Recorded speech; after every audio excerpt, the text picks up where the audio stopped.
nếu như một ngày nào đó mình không quên lãng chi nhớ được thầy, hôm đấy tôi đã từng bắt tay với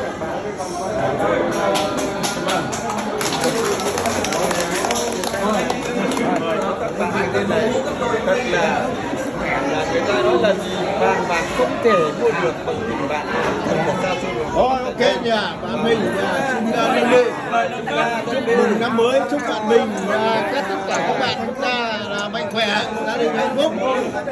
Xin mời tất cả nhá. Rất nhiều điều cho đẹp đến với bạn mình nhá. Và là mình quay cái video này mình dọa các bạn cấp ba của mình nhé. Đó.